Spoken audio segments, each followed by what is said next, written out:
బుల్లితెరపై కొన్ని దశాబ్దాలుగా ఓ వెలుగు వెలుగుతున్న మన సుమక్క. ఈ పేరుకి పరిచయం అవసరమే లేదు, ఎంత మాట్లాడుకున్నా తక్కువే.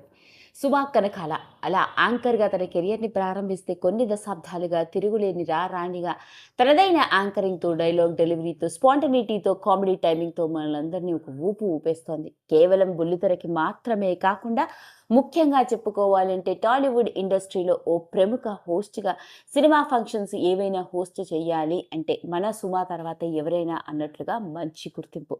అలా హ్యూజ్ స్టార్డమ్ని, ఫ్యాన్ ఫాలోయింగ్ని సొంతం చేసుకున్న సుమక్కకు సంబంధించిన ఏ విషయమైనా ఓ హాట్ టాపిక్ అనే చెప్పాలి. మరోపక్క మన సుమక్క కూడా సోషల్ మీడియాని వేదికగా చేసుకుని తనకి సంబంధించిన అన్ని రకాల విషయాలు, ఫోటోషూట్స్, రకరకాల డ్యాన్స్లు, అల్లరి పనులు ఇలా అన్నిటినీ అందరితో షేర్ చేసుకుంటూ వస్తుంది. ఇలాంటి నేపథ్యంలోనే సుమా కనకాల భర్త, ప్రముఖ నటుడు, మనందరికీ సుపరిచితుడైన రాజు కనకాల గారికి సంబంధించిన ఓ విషయం నెట్టింట్లో పెద్ద సెన్సేషన్ని క్రియేట్ చేసింది. పైగా అదేదో కాదండి, రాజు కనకాల గారిపై పోలీసులు విచారణకు హాజరు కావాల్సిందిగా కేసు నమోదు చేసి హాజరవ్వాల్సిందిగా కోరారు అన్నట్టు వచ్చిన వార్త ఇప్పుడు పెద్ద హాట్ టాపిక్ గా మారింది. అసలు ఏం జరిగింది అన్న వివరాల్లోకి వెళ్ళినట్లయితే, కొంతకాలం కింద రాజు కనకాల గారు హేత్నగర్ సర్వేకి చెందిన పసుమాముల అనే ప్రాంతంలోని ఓ భూమిని విక్రయించారట.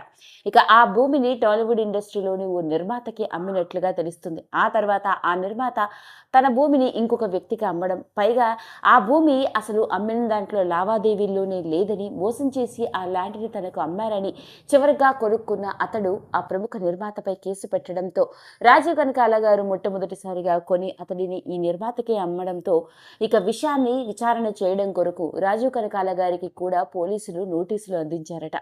ఇలాంటి నేపథ్యంలోనే రాజీవ్ కనకాల గారు కూడా పోలీసులు అందించిన నోటీసులను తీసుకోవడం మాత్రమే కాకుండా తనకి ఆరోగ్యం సరిగ్గా లేదని, తాను త్వరలోనే హాజరవుతానని కూడా తెలియజేసినట్లుగా తెలుస్తోంది.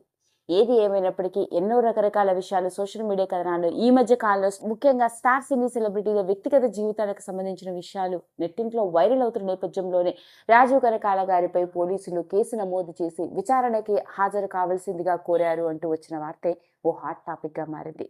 ఈ వీడియో కనుక మీకు నచ్చినట్లయితే లైక్ చేయండి, షేర్ చేయండి, సబ్స్క్రైబ్ చేసుకోండి. మరిన్ని వీడియోస్ కోసం పక్కనే ఉన్న బెల్ ఐకాన్ని నొక్కడం మాత్రం మర్చిపోకండి.